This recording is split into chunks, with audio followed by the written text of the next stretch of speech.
Okay. All right, welcome back to the Talkin TV channel, people. On today's episode, we're going to be talking about For All Mankind, the hit new Apple TV drama that basically asks the question, what if Russia had won the space race? I'm Dom, the movie nerd. I'm Chris, the TV nerd. Welcome in, everyone. And today we are going to be breaking down the Season 2 premiere, what the future of this show holds, whether it has any legs to last during the streaming wars, and most importantly, whether Apple's finally got that It show worth watching. All of that and more on tonight's episode. Stay tuned.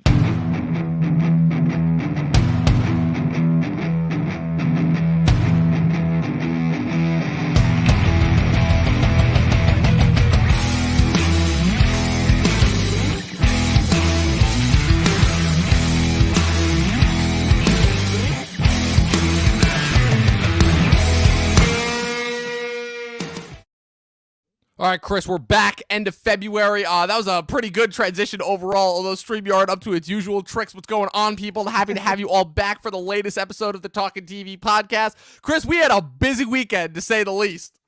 Yeah, we got a lot in store for you guys this week. Yeah. I hope you're ready. It was all very well worth it, though, I would like to say. Again, we've got 2 episodes of WandaVision left. We're going to be rolling right into the next Disney streaming show. We're getting ready to approach March, which is going to be a tremendous month for both of us. Chris, I mean, you're going to be 27, dude. Big 27. Like, I don't know, like, anything particularly special about that number, but, like, how you feeling about that, dude? The 27 Club, man. Yeah. I hope I see a different fate than most actors and musicians of that age. Yeah. You know the 27 Club. It's like Kurt Cobain, Stevie Ray Vaughan, Jimi Hendrix. That club. Got it. Yeah. Good to know. Okay, good to know. I didn't realize that was the specific thing that like categorized it, but I'm glad that I know now overall. And it's weird because like you know you're talking about like kind of cultural icons like that kind of got me in the mood. It got me nostalgic because I'm not gonna lie, Chris. I will say that for the exceedingly impressive amount of space properties we've gotten in the last couple of years, we've actually talked about this a decent amount. I will say that kind of the one movie that I felt like was supposed to hit that shouldn't, that being First Man, with First Man being the only one of these last couple space movies that actually like features NASA in probably its most prominent role since '95's Apollo 13. And I have to say I've been very disappointed in that movie's kind of treatment of NASA and like how it felt like it needed to overemphasize Neil over kind of NASA and kind of the role that played. And that is already the area in which I think this show is winning as far as I'm going. And we're going to get into the many, many, many different things as to why this show that we're about to talk about tonight, For All Mankind, to me should be the new It show that people are watching right now. Besides the fact that there is still relatively little content to kick off 2021. But before we do that, Chris, is there anything that you wanted to let the people know as far as kind of maybe some of our future content that we've got coming up? Yeah, man. So this Wednesday, Dom and I, last night, if you're watching this live with us, which if you are, how you guys doing? Thanks for hanging. We recorded a first-time watch of Silence of the Lambs. I had never seen it before. Dom hadn't seen it in 5 years. We had some pretty cool conversations throughout the film. I was really hard-pressed to speak just because of how immersive this film was, and we're dropping it on the 30th anniversary. So what can be better than that? And of course, like Dom said, we have 2 more weeks of WandaVision on March 1st, guys. Since we're in the whole space sphere right now, we're interviewing an actor of not only The Expanse, but also of Kim's Convenience fame.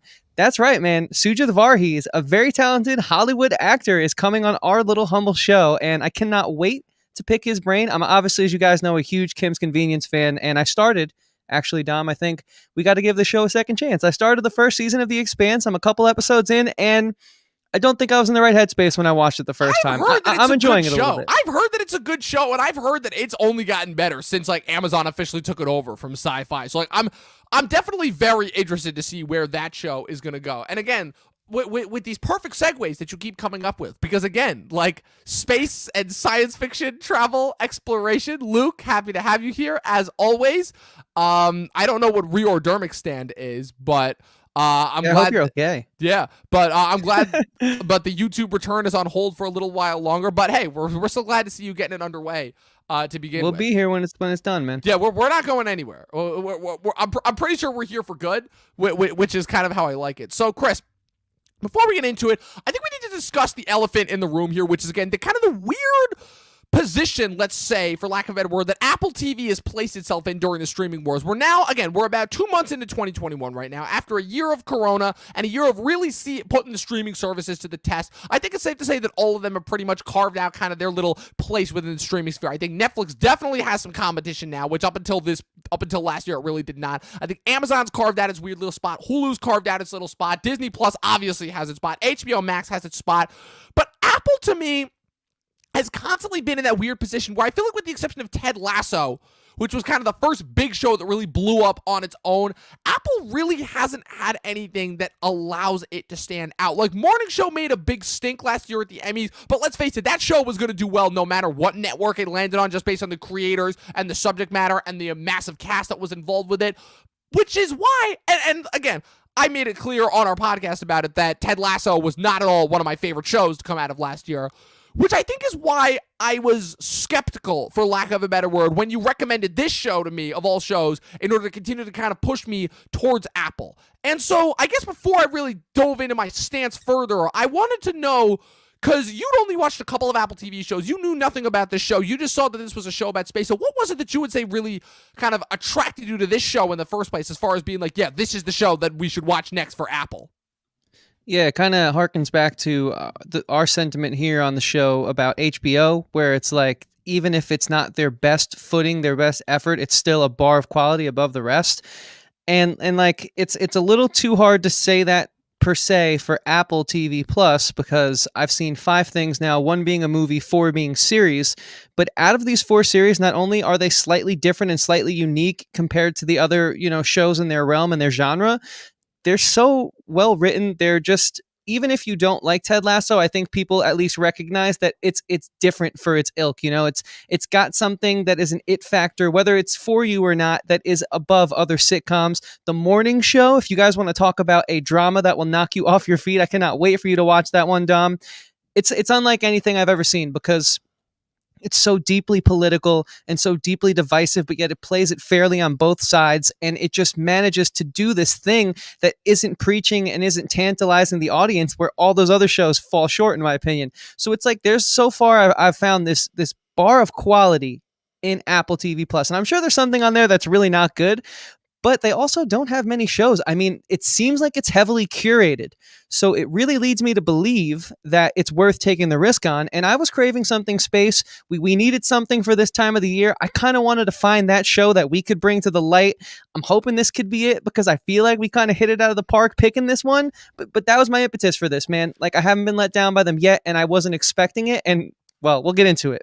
It's a pretty good impetus, I'm not going to lie, because I think immediately off the bat, what this told me about Apple, forget the show in and of itself, we're going to get into that in a bit, but the thing that this show in particular told me about Apple, and I kind of noticed this with Ted Lasso, but I feel like kind of my micro problems and kind of, I'll say, my lack of attention and kind of my treatment of Ted Lasso as background noise kind of, I will say, was a big disservice to the show, as far as me being able to kind of pick up on the little things that Apple does, because it's like everything else. You've got a brand, you obviously are going to have a mentality that comes with that brand. Netflix, we have their mentality. They just treat everything as easily watchable trash, and they don't care about their actual quality, so they're just going to throw everything at the wall and see what sticks. And if something doesn't, or so seemingly doesn't, or doesn't have enough of a following, it gets axed. Fuck them forever for canceling Glow. I'm going to say that every single time I mention them now.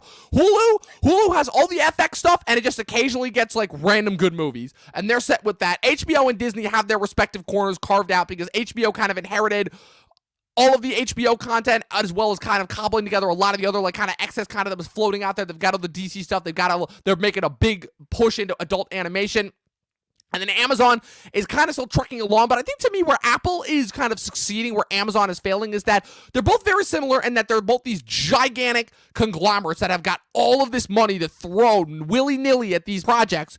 But Apple, I think, is almost taking everything that I feel like Amazon is only using in pieces and putting it into all of their properties. Because the one thing that I can say about all of their stuff is that all of their stuff feels like it's curated words with a very, very precise look, which is something that, again, I can't say about really any of the other streaming services so far. And I think it's definitely worth noting, because I think this is the first time where I'm actually actively invested in a streaming service's future, particularly from a giant tech company, because I feel like I've been so conditioned these last couple of years to say, okay, all of these tech giants are so comfortable in their respective niches of what they do that I know exactly what I'm going to get from them, and that's all it's going to be going forward, and I'll have to take my kicks where I can. And I was fully expecting that to go in from Apple without even taking a step back to realize, oh no, Apple really hasn't had enough content yet to really make a stamp. They've got Morning Show and Ted Lasso, and that's it. Like, none of their other shows have really hit so far. And so for this to kind of like be like the first niche show, for lack of a better word, that I've seen, and for this to have that much of an impact on me, like, it definitely shows. And I will say that I feel like a lot more actively looking forward to the stuff that Apple has coming up, much more so now than I was before. Yeah, totally, man. I agree 100% with that. I mean, like I said, I'm still new to this Apple world. I feel like I've gotten lucky so far. But then again, you know, like our friend Elliot of Movie Files, man, he reviews all the Apple shows. And honestly, I find it hard in his videos for him to say something bad about these shows, like shows I haven't seen, like C or Defending Jacob, that, like, I'm not going to lie, after this drama knocked me off my feet and the morning show previously, I'm a little less hesitant to jump into those. So it might just be that this is like sort of the hidden gem of the streaming world that for some reason, again, it blows my mind. It's a part of one of the largest conglomerates of the world, yet it's like no one's touching this part of that Apple sphere. I don't really get it, you know? Look, just as far as if you want to still know just how big Apple's reach is, you ask any Gen Zer what the new Android phone is, and they're not going to know it, but they're going to know exactly what the new iPhone is, which is the iPhone Pro 12 Max. And I can tell you right now that I just got a new job selling cell phones, and I can tell you this much: what's it called? The people who are coming and looking for Androids are not in our age range. I can tell you that right now. I can tell you that right now. So, like, just as far as like just how big Apple's reach is, I still think that we kind of really underestimated them, and I'm starting to think that they're kind of really under the radar start of their streaming service was probably the most well done, and I'm starting to realize, oh no, wait, they know what they're doing, and they're saving their hand. Because let me tell you something, it's one thing when you could churn out 30 TV shows and they're maybe on the level of like a sitcom, but when you could put on maybe like 10 shows a year, but they're all on the level of Game of Thrones, even if they don't have the exact same subject matter, that should tell you something. Because right, if we could just kind of pivot into For All Mankind, I think the biggest thing that I notice is I'm like, okay, besides the overall quality, which is there, oh my God, like you could just tell even in the simple like scenes that are set in the bar, like there is money put into all of those shots. And there was like actually like, I mean, obviously it's a period piece show, so there has to be like obviously that level of detail that kind of like I really haven't seen on a show since Mad Men, but I'm like, oh my God, I'm like actually getting actively involved in a story, and I'm getting lost in a world again, and I actually give a shit about following these characters and the premise that this show sets itself up for, and like how brilliantly it establishes itself from its opening scene. I'm like, yes, this is it. This is what I was talking about when I said we've got an actual show to watch. Like, oh man, I just had this incredible sense of relief. And like, yes, there can still be actual good storytelling in shows that aren't just franchise and IP set, that are set to like just be these launchpad boards for 30 different IP stuff that are like guaranteed to be watched, you know? I'm like, finally, there's some actual intrigue there, you know? Like, I mean, I got this all from like the opening scene, dude. Like, I mean, are you feeling the same way about this? Yeah, 100%, man. Brilliant is absolutely the word to be thrown around here tonight, because let's just we're talking about season 1 of For All Mankind. Yes. In the later half of this episode, we're going to give you our thoughts on season 2, episode 1, which just dropped this past Friday. But we obviously got to lay the foundation and let you guys know what we think. So I guess just sort of jumping in, man, my initial reaction was, all right, well, I hope this is good, because, I picked this one for us to cover, and I was just sort of going off my trust and my gut in Apple, and, well, you know, sometimes you take gambles and they pay off, man, because instantly I was just fully immersed in this. I mean, yeah, man, the nuance of the time period and just the way that these characters feel so lived in, and they feel so authentic and real. And like you said, too, the storytelling is just, it harkens back to like what I've been talking about a lot lately, which has been lost, which is patience in cinema, and just really the ability to allow the writing to take your characters where they need to be, rather than vice versa. You know, like we're not relying on Captain America being Captain America. We're relying on the situations we put him in to entertain us and suck us in. And ultimately that always makes it more interesting. And for this to be a drama, which, if you guys have watched dramas, you know there's not that many. When the moments come that are intense, they're there, but they're for the most part fewer and far between. And I think a lot of this, to rely on such heavy character work, and be such long episodes. Yeah. Oh, yeah. We're going to get to that with the episode length because we kind of can't avoid it at this point. No, but they still just suck me in, and it doesn't even matter. Yeah. You know, like, well, you take it away, man. What's your take on all that? Well, I mean, just to kind of like basically like explain to everyone what this show is about. So this show is probably one of the most brilliant opening scenes that I think I've ever seen, where it opens with what you believe is the 1969 Apollo 11 moon landing, which is then, in a brilliant twist, revealed to actually be set in an alternative version of history in which Russia actually beats America to the moon landing and lands the first successful person on the moon, which of course kickstarts a cataclysmic series of events that drastically affect the Apollo and moon landing programs and kind of jumpstart and kind of transfix America's views on the space race and towards the rest of the world. And you start to see the kind of like all these brilliant little disseminations of all of these things that don't happen for years and decades to come, all of a sudden happen within the course of a couple years. And all of a sudden, between the years, I believe it's 1969 and 1974 is the last year that the first season takes place in. You see Ted Kennedy win the presidential election after Richard Nixon. You see,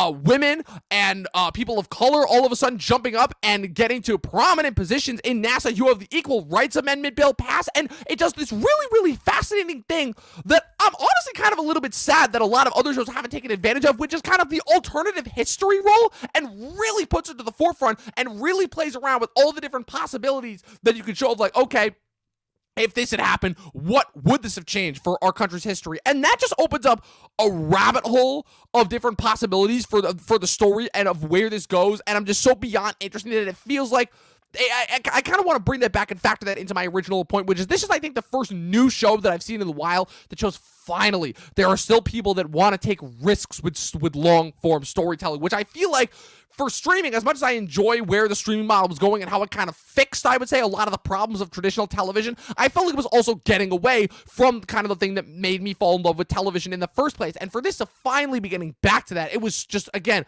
so refreshing and such a relief overall.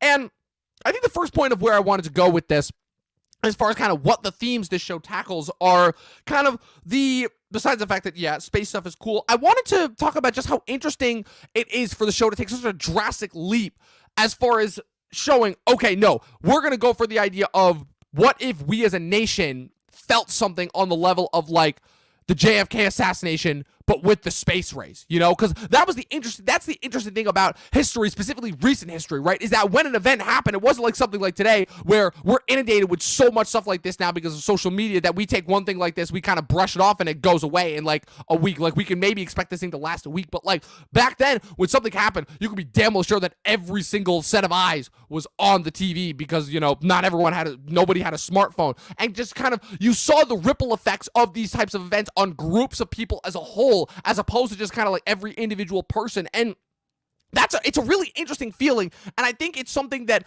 I feel like, just forgetting TV shows, just properties in general have only like wanted to touch, wanted to barely like scratch the surface of, because I think before it might have just been just something that was too big to tackle, you know, but now I feel like we have been at this point in storytelling just in general now where we can really tackle that on a large scale. And I feel like this is finally that show that is not a comic book or a big IP property. It's just it's a historical docudrama, for lack of a better word, with the alternative history mixed in. And it really seeks to just go there and shows, okay, what kind of effect would this have had on us? Like, what would have happened if it does, to me, the equivalent of what Watchmen does, where it asks, okay, what would we have done if we'd won the Vietnam War? And then it goes one step further and it's like, okay, what if we had won the Vietnam War and we'd had superheroes involved? Like, to me, it does. It asks all those questions that a property like this should, and then it goes like even further with it. And that's just still, I feel like, scratching the surface and barely doing this show a disservice with how I'm explaining it, you know? No, totally. Yeah, I agree with all that. I think some of the reasons why I agree with all that is because even though it is revisionist history, alternative history, whatever word you want to slap on it, the thing is, though, they know the time period that they're in so flawlessly that when they imagine the reactions by the presidents, by, you know, the Russians, and how they react to them first being on the moon and the ripple effect it sends through the country, and for the first time in a long time, America's not the number one superpower. We've been surpassed by Russia. They really embodied the tone of America at that time and the world at that time, so that when they go off and then they phallicize and they sort of embellish on these things that, oh, what if? it still feels so real because they did the research. At least if they didn't do the research, then they fooled me, because there's no way that they did not know exactly. And like those tie-ins that they have with the presidents, where I think they did a really smart decision, by the way. For those of you guys who don't know, the show goes through a couple different presidents, and it's not often, but a few times throughout each season so far, it seems, as we saw in the first episode of season 2, they'll have like this still black and white picture of the person, and they'll have like a voiceover, but that voiceover clearly wasn't actually from them. But like, even the small appearances of the presidents, although it's still fake revisionist history, it still feels so true to who that president was, to what we know about them, to how they were, if they were brash, if they were more tepid, if they were more cautious. It's every little aspect of the time period they capture, and they're able to mold and craft around this new story. And it's just so fascinating, because normally I would hate this kind of thing because it's just so far-fetched, What if first off, what if Russia landed on the moon first, but then what if the space race just doesn't stop? All right, that's a tall order. Like, you're really going to have to sell me on it. Especially when you discuss the logistics of like how to actually wage war in space. That just becomes a whole different show in and of itself. That too. And they just go every direction with it. They go all the obvious what ifs that you would say, but they do it in a way that, honestly, man, it's special. It really is special. And I wanted to bounce off that point because I think specifically your point about the president's point. So again, like this really fascinating micro thing that the show does, which is where, again, we've seen so many properties recently that have taken the whole, what if we mix and intermingle kind of like these real life footage with like kind of, the faked out like modern day actors and footage in order to trick it out and make it look like it's of the time period. And that's become a gimmick that's been starting to annoy me recently. But in this show, it's done so well, like kind of like how they repurpose the real life presidents. And then as you saw, fictionalized presidents, because in this reality, Ted Kennedy, famously like the laughingstock of the Kennedy family, who again was ruined completely by the Chappaquiddick incident, ends up in this reality becoming president after Richard Nixon is caught in the Watergate scandal, which is completely insane just for so many different levels. And just the revisionist history element of it alone gives the show the edge. But like, I think the first thing that this show kind of understands is that it's still dealing with human beings first and foremost. And that to me has always been the key to nailing, obviously, because kind of like these historical set pieces, which again, we've been seeing a lot more of. But it was harkening back to like my high school years when I would watch Boardwalk Empire. And even though that's a 1920s period set drama show, it's still a gangster drama, and it's still got like just those humanist elements that I love, and how at the end of the day they do such a good job of anchoring those characters and making you understand each and every one of their motivations, and it just makes it so much more internal. And I finally got that from these characters in this show, like, and how they mix and intermingle. Like, they made Neil Armstrong an actually fascinating character, like something that even Ryan Gosling couldn't do in that in that First Man movie that came out a couple years ago. Like, Ryan Gosling, unfortunately, what he's doing for that movie, like, again, it's all based on what Giselle is telling him to do. But I think that that movie is too surface level, for lack of a better word. And it's trying to be like it's doing that kind of pretentious thing where it's like metaphorical without actually like giving you a reason to actually sympathize with them. And he's just making the sad boy faces. But here it's like the way you actually get to see these characters be actual real human beings. And like they do these incredible things where they go into space and they pull off like these amazing things that, once again, it's the thing that I love about these types of movies, is it is the ultimate demonstration of what we are capable of as human beings. And when we all get together and we can actually put aside all our grievances in order to, truly look at what is better for, the furthering of our species and what we're capable of, and being able to see all of that. And then you got to see these people leave, and you're once again reminded, oh no, this is just their job, and they have to go back and be suburban dads and take care of their kids. And then the show takes one step further on top of all that and says, okay, what if we put women in space at this time? What if we were basically we were forced to jump ahead to cover the equivalent of several decades worth of equal rights movements within the course of a week? And you get to see all of that play out in real time. And even still, like, further and further and further, literally to the point where now, even in season 2, we're starting to effectively see kind of the shift and transformation, kind of like that missing portion of like kind of the transition from the present to the future in Star Trek. And we're seeing that play out on this show in real time, while this is still a period piece.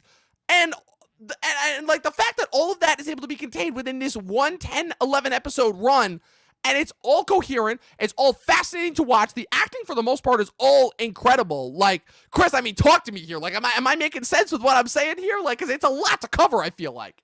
No, yeah, you totally are, man. I agree with pretty much all of that. What's up, stranger boy? Yes, good to have you back. I've been missing your stranger comments per se. Yeah, no. So I kind of wanted to start picking apart these characters and these actors because I do think while this is super well written, the casting is very crucial in this type of production because it's so demanding of a certain person to play each and every specific character that you kind of get some names in here that I think have sort of garnered not negative press, but skepticism when you hear their names attached to a project. I would specifically say Joel Kinnaman. Yeah. Joel Kinnaman, it's so funny. I feel like he was the latest in that line of actors that Hollywood was trying to make famous, but they just could not hit it. Like you saw that with Sam Worthington and Taylor Kitsch. First it was Sam Worthington in the late 2000s, early aughts, and then they tried to do it with Taylor Kitsch. And I feel like Joel Kinnaman was that guy. You saw like the Jai Courtney had his brief minute, and then ironically enough, you had Joel Kinnaman come out. And Joel Kinnaman was, I feel like, the last guy that they tried to do that with, where they just were putting him in all these big name properties, like Suicide Squad and Altered Carbon and House of Cards, and he just could not hit in any single one of them. But man, does he finally have a role where he is like actually like could give a good performance, Yeah, totally, man. Because I just kept thinking to myself, like, goddamn, someone must have had faith in this dude to put him in this project. Because I think anyone reading this who's going to greenlight this has to like be freaking out and just, wanted to celebrate because this is like, oh my God, we got lightning in a bottle on our desk here and we get to produce this. Who are we going to get for it? You don't think Joel Kinnaman, but let me tell you guys, I watched Altered Carbon season 1 and I've seen House of Cards and I never hated him, but you're right. He's not that impressive. He's just a little, I don't want to say stale because it's mean. Let's say monotone, a little. He's the guy who is going to be reliable is what it is. He's reliable is the word that I would use. He shows up. He's very stiff, but he's very staunch. He's got that very kind of like old school husky attitude. He's almost like somebody that if he like was around like a decade or two before, he would have been competing with as the Kevin Costner replacement. He would have been competing directly with Oliphant for those types of parts, like kind of the Western kind of revivalist, but I feel like he missed that by a couple of years, and as a result, that was why he was struggling to find work. But you get this part, and this part is perfect for kind of that old school kind of American cowboy-esque mentality, which is to be quite frank, a role that has not existed for the last couple of years, and he finally gets something like that, and it's finally something that can play to his strengths, at least from what I've seen from it. Yeah, exactly, because I think there's a lot of questions coming into this, does he have chops? Is he a good actor? Is it just his agent? I mean, clearly he's a good-looking guy, so there's that in Hollywood. That gets you far, and was there some of that? You know what I mean? But no, not at all. I mean, this just shows what, I'll use a sports analogy for all my sports fans out there.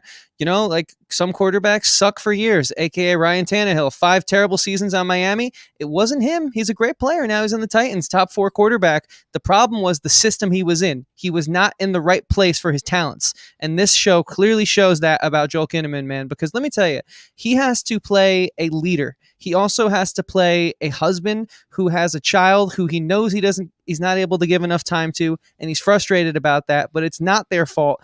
But he also can't take his frustrations out as a leader in the workforce. So where does he go? He goes to the bar to drink. And okay, at the beginning of the season, he has a bit of a slip up, and we sort of get to see his character redeem himself. And in the end, obviously, ultimately, do what all good stories do, which is prove that it was just a misstep. But I mean, this guy is so perfect at sort of being the leader role, taking that for himself, because you can't get mad at your wife and kids, for having issues around the house that you can't be around for because you're in such high demand at your job.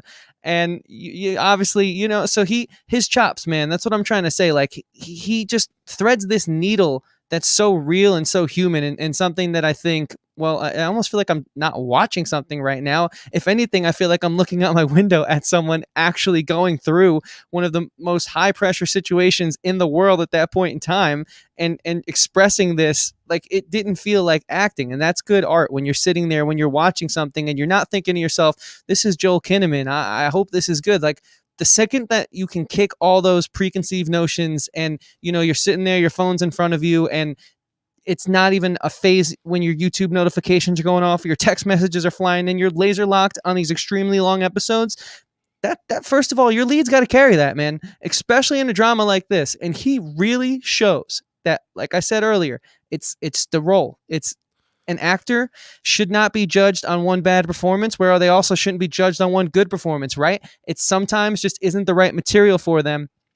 But goddamn, this was the right material. And then the supporting cast, man. I mean, they all feel like the astronauts feel like they actually go to the outpost to hang out, you know? Like the wives feel like they actually stress about their husbands flying up there in space and having these parties to sort of like, okay, well, if something happens, we're all here together. Like they feel like real people, like you said at the beginning of this. And sure, we've seen some period pieces that have that, Mad Men, right?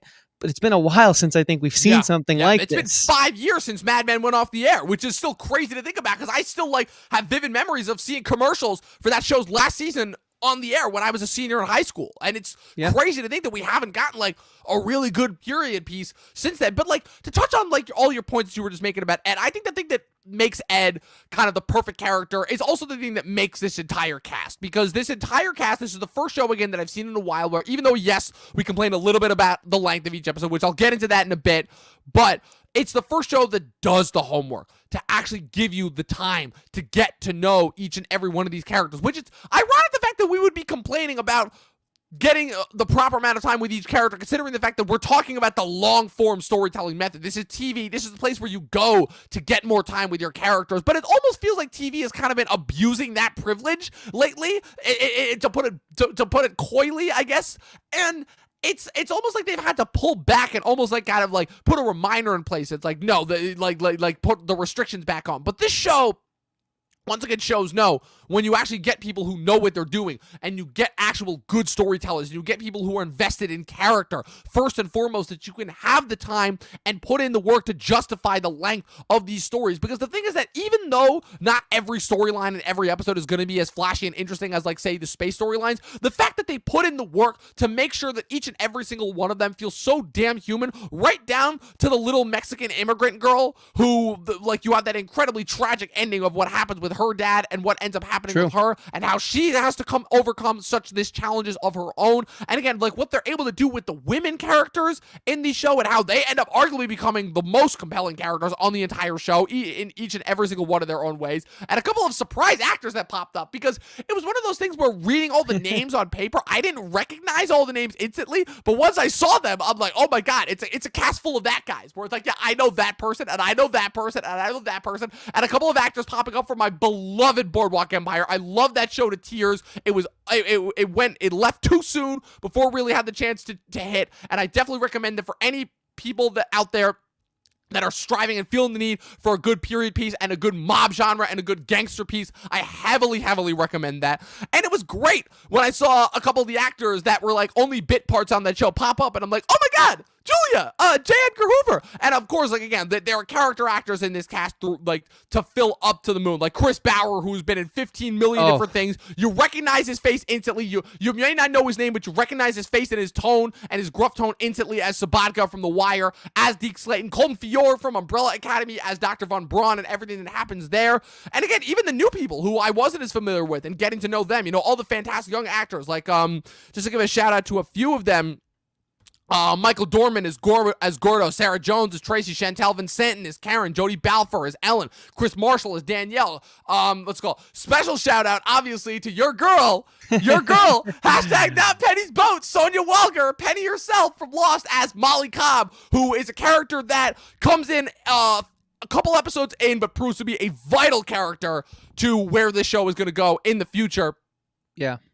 And again, like, I just want to shout out, like, every actor, because it was one of the things where I'm like, oh my god, finally, just a show with good acting in it. Just actual performances, because they understand that they're playing real human beings. Like, it created kind of like the sense of legitimacy, for lack of a better word. And that feels like such a trite and overused term, but like I missed it. I've missed my prestige TV, you know? And I'm really kind of pissed that, like, for lack of a better word, Better Call Saul was like the only bit of like real prestige TV that we got last year. And like everything else, like, oh, what's the next thing after that? Oh, Ozark, great, more schlocky, shitty crime, you know? As like, I don't even consider Ozark like schlock crime anymore, because I can at the very least enjoy schlock crime. Like, there was nothing enjoyable about any of the schlock that I saw in that last season of Ozark. So, I mean, I don't know, man. I feel like I'm constantly spitting wind here as far as like everything that I want to go, because like because it's been so long since I've gotten something that I feel like that we've been able to watch in real time that actually deserves the praise that we're heaping on it. No, I couldn't agree more, man. And, you know, it is a cast of My Guys, but it seems like it's a cast of My Guys that no one's really wanted, or that has only gotten a small part here or there, or like the My Guys that are trying to endlessly prove themselves. It seems like the forgotten cast of My Guys. Working class. Like they're the actors that you don't you don't know their names and they're not famous, but you've seen them in a million times. You recognize their faces instantly and you know that they get work. Exactly. And that's what makes this so special, because there, you know, like, I'm not saying that there are egos on productions that have big stars and are successful, but like, there's just this, there's an aura to this show where it's like, you don't even need a name attached to this. That's how well written it is, and that's how well everyone meshes with their characters. But then the fact that you can now justify Joel Kinnaman as a phenomenal actor off of this, leading his cast of misfit My Guys, it's so impressive, and it's really inspiring watching this. And yeah, there is a lot to say about this, and obviously we can gush all day, but I did want to sort of talk about the Deke Slayton character. Yes. Because something this show does, and his performance is phenomenal. That's not really where I want to... I just want a quick shout out. I love Chris Bauer. I've loved Chris Bauer and everything I've seen. A lot of people, their first introduction to him will have been as Sabatka on The Wire, and he was incredible in that. But for me, my introduction will be as Sheriff Andy Balfour on True Blood. That was my introduction to him. He was perfectly comparable. He was perfectly suitable for that part, but he's been incredible in every single thing that I've seen him in since then, and he's just a phenomenal actor. Love him. Like, so I'm so glad that you wanted to bring him up as our next focus character. Yeah, I mean, of course, Chris Bauer's phenomenal in this. If you guys haven't seen it, his performance, and you know, spoiler alert. So if you don't want to hear a spoiler right now, tune out. The way that he tragically leaves the show couldn't have been done any better. But I don't really want to gush about, because I feel like we can say the same things over and over again about all the performances. I kind of wanted to use his character sort of as an example for what he represents, right? This show does a lot of very interesting things where, you know, it knows the political scope. It knows how to work these characters and their relationships, and it knows how to work the social climate that they're all sort of in, and it knows how to even have the common person being the barkeeper, the bartender who sort of meshes with the astronauts and eventually finds love with one of them. It knows how to work all those webs, but it also knows how to sort of have the old guard and the new guard sort of come together and put their differences aside. And it kind of harkens back to when you brought up the whole earlier plot line of them having the female astronauts come in. And I think that this show, while, you know, in the first episode of the second season, they do tout capitalism, at the same time, they do also understand that, like, the best men or women for the job doesn't matter race, religion, creed. Like, this show really walks the walk and talks the talk in regards to everything that we hear Hollywood and all of them saying. And to do that in this time, also revising that history, to me, as like someone who's also into politics, it was like, wow, it could have been that simple, huh? We could have just put our differences aside and progressed, and we didn't have to make it a whole big thing. It shows how much political theater there was in history, sort of them revising this history and using that one scene. And again, spoiler alert, where Chris Bauer's character is unfortunately going to, not make it. They're up in space, and his captain, who he's piloting the mission on, comes out to him, and he at first is of his generation, saying, damn, I wish you didn't tell me that. You know, this is my last seconds alive, and this is what you're going to tell me. And then he kind of comes to and he says, you're a damn good pilot. Essentially, he apologizes, although he's too proud of a character to do that. And he just gives her advice where it's like, hey, never let anyone know. You're an asset, and we need you. And it's just so brilliant, man, that they can like show that change. You know, all it takes is a second to stop and think.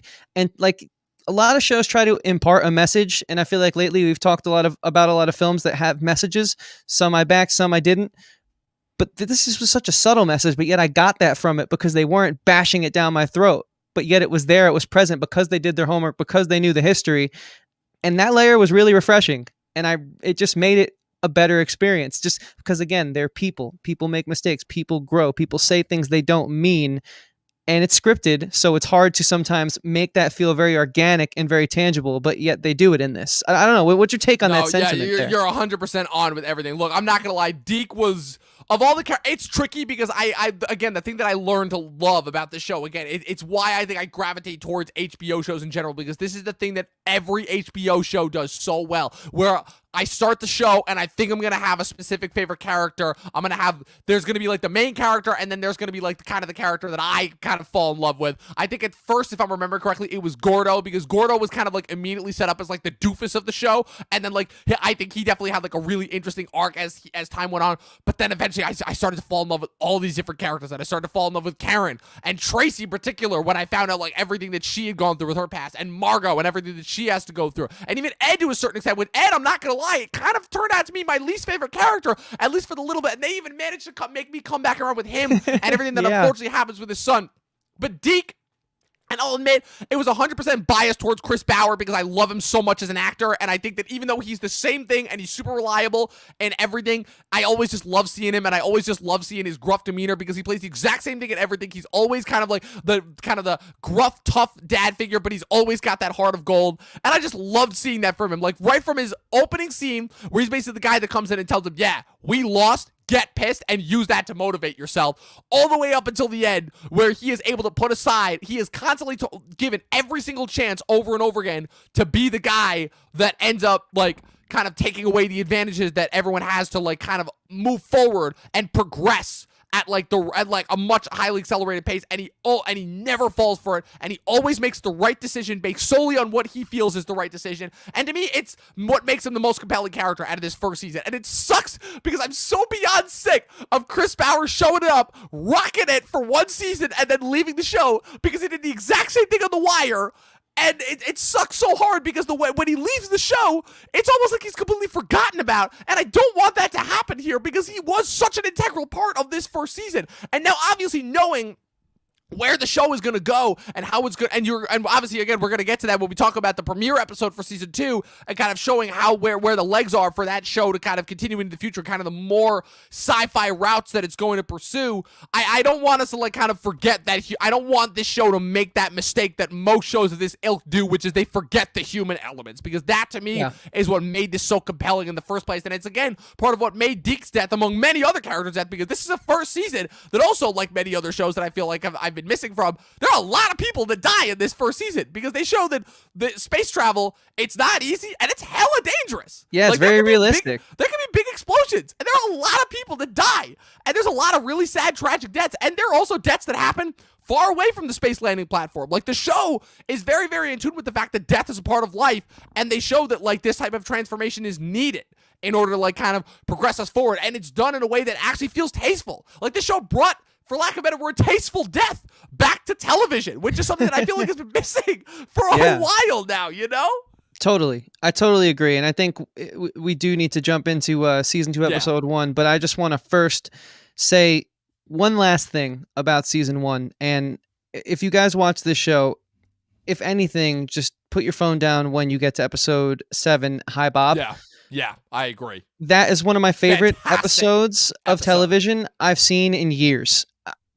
I was blown away. I mean, for these no-name actors really to just evoke this emotion and just embody and just dominate that episode, man. I'm talking about the Jamestown crew that's stranded, but also the B plot back on Earth just amplified it. Yeah.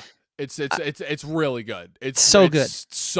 Do we want to just do a quick star rating for this first season? Well, I was going to do star ratings at the end, but yeah, this is a 4.5 first season. Like, this is an incredible, and it really sucks because this aired at like, I think this started roughly at the same time as the morning show ended, and I'm really pissed that I couldn't catch this in real time, because if it had, again, this would have been like when we were still doing the first season of the show, but this absolutely would have made my top 10 for shows that came out in 2019, and I'm really pissed that I missed it in real time. Like, that's the only thing that I have to, that's kind of like the only nitpick that I have to say, because this was a truly fantastic first season of television.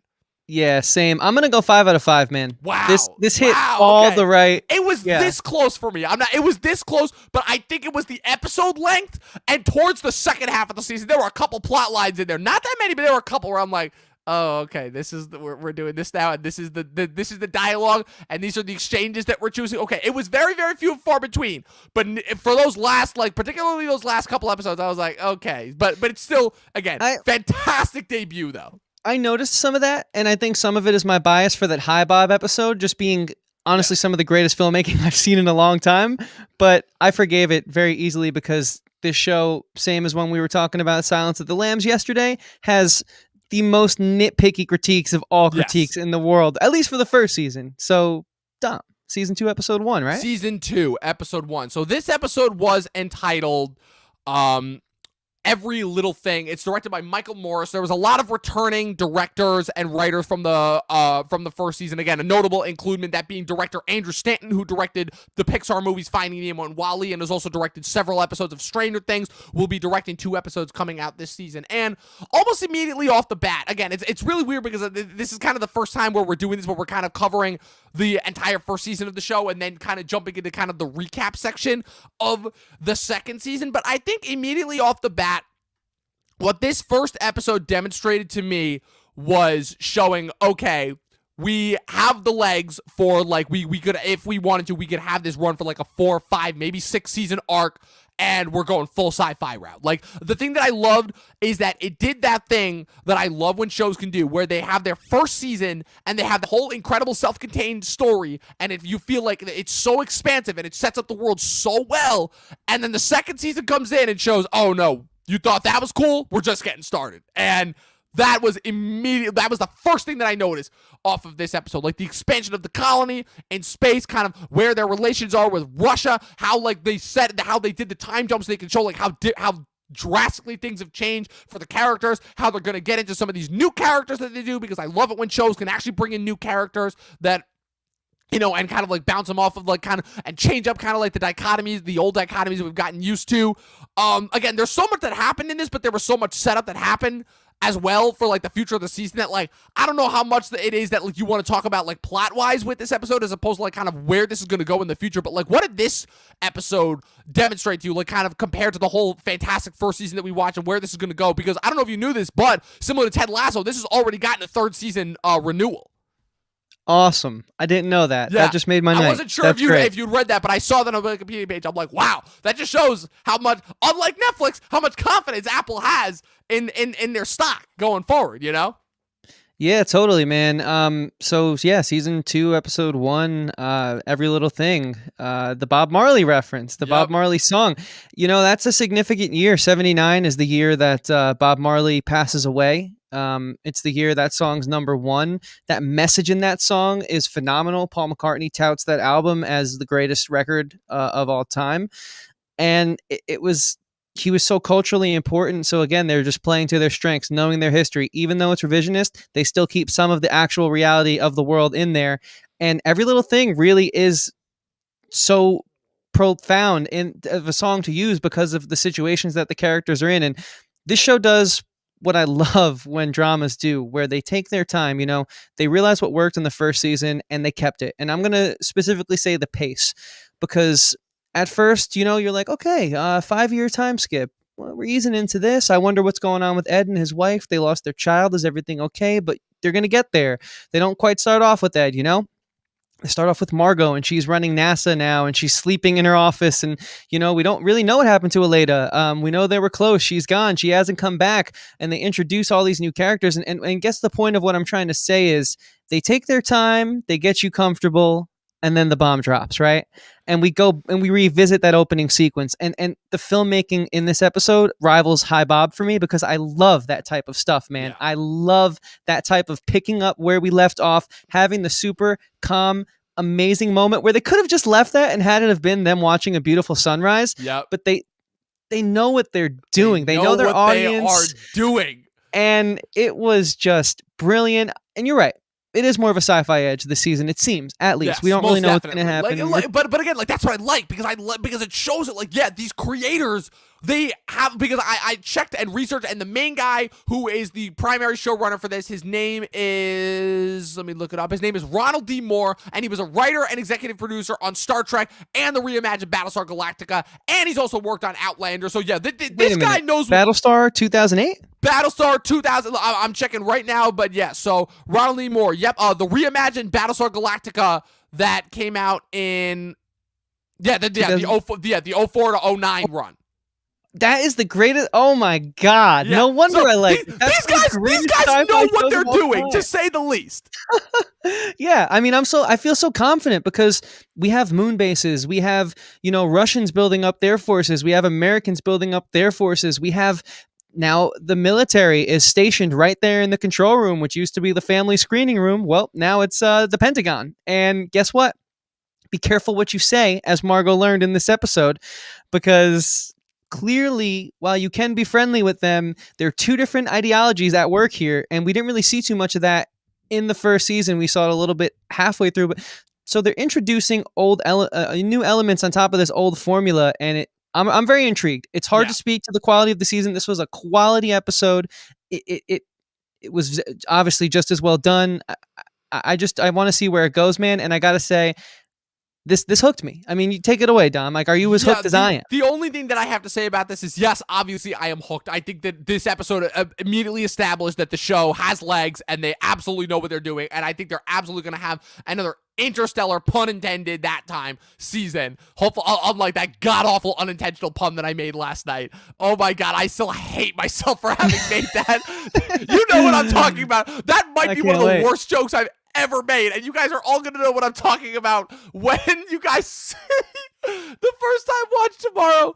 But yeah, no, this immediately shows to me that these creators, they have a long-term vision for this show, which, again, I am so beyond grateful for, because it so feels like with every show that's come out recently, they're like, they got to throw everything they can into one season because they have no idea if they're going to get a renewal or not. And these guys are fully confident that they are I mean, they had enough in that first season to have it have been like a perfect one-off if they had chosen to end it there. But the fact that they're going with just as hard, if not harder, for season 2, and they're going in and like fully doubling down on like, okay, these are like kind of all the new things that have been established in this alternative history. Now we're going to play around with them even more. And now we're going to basically explore like the paranoia state, but in a whole new way. And we're going to explore like kind of like, you guys have seen moon bases and stuff. Now you guys are going to see like kind of the rough and tumble stuff that it's going to take in order to establish those moon bases. And we're going to get into even crazier sci-fi techniques. Like we saw like some radiation poisoning, and we might unfortunately have to end up saying goodbye to another character a lot sooner than we were probably anticipating. Yeah. And it's just all of that stuff, and it's all just in one episode. Like, I am beyond excited that we finally caught up and that we're going to be able to watch this in real time. I cannot wait to see where this season goes overall. Like, oh man, like I'm excited. This is the first new show in a while that I'm really, really excited for, to see where this goes. Same, man. And let me just say, speaking of, because you raised a good point there, it's like, everyone just jumps to being on the moon, being fully colonized. We're actually seeing them build beacons and mine rocks and conquer new valleys and name new areas. And the pacing is just complementing this show so perfectly. But also what I think is something I've never brought up on the show before, the art direction department. Yes. This doesn't look like an alien's going to pop out of the ventilation in the ceiling. It looks like it's militaristic. It has that NASA feel. It's very much so in the vein of what it is. It's not selling you something that it's not, it's people going out there and trying to conquer the new frontier. And it has that look. It doesn't have that typical generic space look. Like, I'm loving The Expanse, like I said, and that's a completely different show. That's a little more, I would call, hokey sci-fi. This is a little more rooted in reality, because we might be able to do this one day, but they're walking the walk and they're talking the talk, like I said earlier. And I'm all for it, man. Like, I can't really, I don't want to dilute all the positive sentiments I've said about this show and this episode so far, because again, it was only season 2, episode 1, but I'm in. I'm fully locked in. And I'm loving this ride. I mean, all that I can say, at the risk of like kind of diluting all of my previous points, what's up, Matt? Happy to have you here. Happy to have you jump in last minute. Is that, I'm full speed ahead as far as I'm concerned. I cannot wait to see where this show goes. It sucked having to say goodbye to the characters that I was not expecting to Again, like, this show made me fall in love and then made me say goodbye to characters within 10 episodes. Like, Chris, I don't think you understand. I haven't had that happen for me since Game of Thrones. I have not done that with a show since Game of Thrones. And I'm so glad that I have a show back that can actually do that. Like, oh, man, I'm so beyond excited. I can't wait to see what's going to happen with Ed and Gordo and Karen and Tracy and Molly and all these other incredible, and Margot, incredibly rich and incredibly impressive characters that I've seen. I guess I want to see, like, oh, man, like, and just this show, like, made me, like, aware of the fact of, like, how endless the possibilities are for where they can go. Like, if this is where they are in 79, like, and the fact that we're still, like, heaped in the space race in the 80s in this alternative version, like, how are they going to mix and mesh, like, the pop culture movement of the 80s with the space race? Like, just the possibilities alone have me like, whoa. And they're going to have, like, more of a sci-fi edge? Like, are we going to end up seeing, like, dogfights in space? Like, I don't know where this is going to go, you know? That'd be crazy, man. And I love how fearless they seem to be. You know, most shows wouldn't want to do, let alone time jumps within their first season, time jumps in between the second season that are so drastic, years. Usually, that's something that, for me, that kills a show. Like, when I see them jump ahead, it's like, oh, so they just had no interest and they just, like, needed a new story. And this was, like, the gimmick that they had in order to, like, effectively retcon everything. But then this is the first time where I feel like it's actually important towards the story. And I loved it. But then the last thing I will say, because I agree with all that, even though time has passed, they still remember who these characters are and where they come from. I'm talking about Ed's wife, when they obviously have the daughter, whether they adopted her, I'm assuming they did, because there's no way they could have raised a child in 5 years like that. Either way, they show that they're moving on as a couple. They're doing good, but then she goes outside. She's smoking that joint, which she picked up from Molly's husband. And she looks up, and, you know, she's not looking up to see other astronauts. Her husband's on Earth. You know, it's an homage to their son, who unfortunately, you know, suffered a bad fate, is no longer with them. But they don't need to, like, they just have that skill, that tact of yesteryear, where that's all you need. Because a good show doesn't need to say everything. It doesn't need to feed you exposition for every single thought in every single character's head. You know? Yeah, no, it's brilliant. Yeah, it's brilliant. Like, this, I mean, I feel like we've said everything that we need to about this show. Like, I'm very much looking forward to continuing to watch the show. I'm glad to have a show back that I can watch week to week. That's not a Disney Marvel show that I can actually look forward to. Same. Like, I miss my HBO Sunday nights, man. I'm telling you, like, I got those became like a really, really special moment, because, like I said, HBO kind of, like, reawakened me to what TV was capable of in early high school, when I was watching Sopranos and watching those early seasons of Game of Thrones and watching Entourage and True Blood, and I was first starting to get into The Wire and Boardwalk Empire. Like, those shows were, like, really, really special to me, you know? And, like, part of the fun for me of college was getting into all the new and crazy different shows that came out. A lot of them were letdowns, and a lot of them I feel like got canceled before they had a chance to come into their own. But the ones that stuck around and the ones that were awesome. And I'm glad that we have now other streaming services that are giving these types of shows an actual chance to flourish. And I'm like, it's part of the joy of me of seeing, like, kind of this new, kind of the future of where the medium is going to be, you know, is now that we're finally getting the chance to have some of these new shows. And so far, if this is the future of Apple content, like, full speed ahead is all that I can say about this. This was an incredible debut for a sophomore debut. It does not seem like it's going to fall victim to the sophomore slump of TV shows at all. Again, another 4.5 episode. Incredible debut. I can't wait to see where the rest of this season goes. Yeah, I mean, we'll be honest, if it does fall short, I can't see that happening, but this is where you can come to yeah, exactly. This is where you can come for that. But man, I'm locked in. They did everything they needed to do. This was the debut they needed, and it's the debut that we got, and I loved it. It's a 4.5 for me. I want to say 5, but I got to see where it goes. I don't want to put all my money where my mouth is. Yeah, this was a lot of fun, man. I'm glad we're doing something new and different. Yeah, we ended February with something different. We gave Apple the much needed shout out that it deserved, and I'm hoping that in the future people will come back and see this specific episode as the episode that finally put the show on the map. Because I'm not gonna lie, It seems to be pulling the Succession route, where the first season came, it was watched by the people who watched it, they liked it, and now that the second season is coming out, it's going to roll up, and it's going to be even bigger. I think you're going to see this with this show, and you're going to see it with Kim's. I think Kim's, especially when Shang-Chi comes out, like this could finally be these shows' moments, and this could finally be like kind of the emergence of like the new TV shows that we're going to see going forward. And it certainly gives me hope. It gives me a lot more hope than the movies. That's all I'm going to say about that. But with that being said, that was our episode on For All Mankind. We hope that you guys definitely check this show out if you haven't already. The first season is entirely available on Apple TV, and the second season, the first episode is available, and the next couple of episodes will be rolling out throughout the next couple of weeks. It's going to be very fascinating and very interesting to keep up with this show week to week.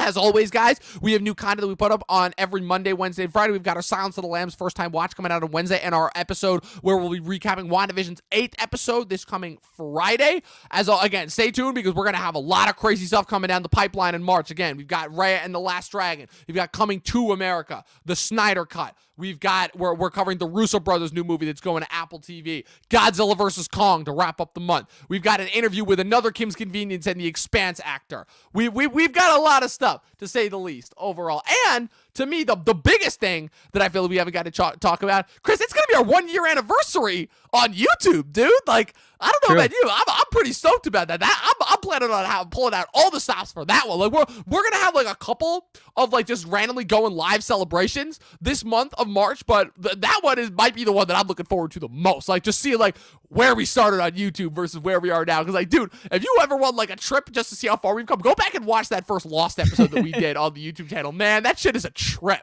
Like, I will. I guess I'll have to. Like like when I was making those shitty opening clips for Instagram, like, oh man, it's giving me flashbacks to a year ago, just like everything that we were able to accomplish during the pandemic. But yeah, people, as always, you guys know the drill. Leave the comments in the comment section below. Make sure to click the like button, click the subscribe button, click the bell next to it. That way you guys get notified every time we put up new content. Again, just your subscriptions help with us being able to give you guys the content that you want to keep watching. So that way it makes you guys keep coming back here. That way we can justify continuing to put out all the content that we have been putting out on a pretty consistent basis, I would like to think.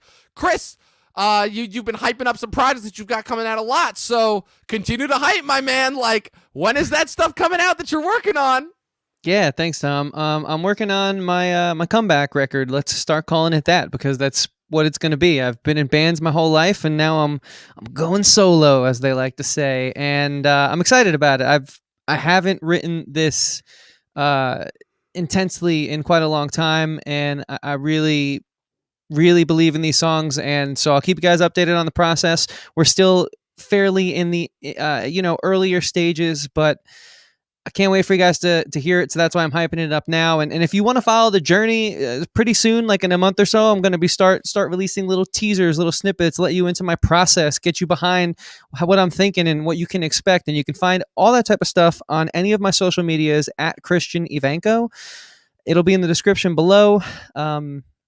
Yeah, I can't wait for you guys to hear it, man. I'm very excited for it, and thanks for letting me tell them all about that, Dom. Of course, and you guys can follow me on Facebook and Instagram at Movie Nerd Reviews, where I occasionally spoil things about WandaVision, and I occasionally just go off on certain people who I think are dumb. But most importantly, you can find me here on Instagram and Facebook on our stuff, the Talkin TV podcast, which is, of course, the thing that gives me motivation to live overall. Click the like button and the follow button on each of those social media platforms. Again, that way you guys can stay updated for what our new stuff will be coming out.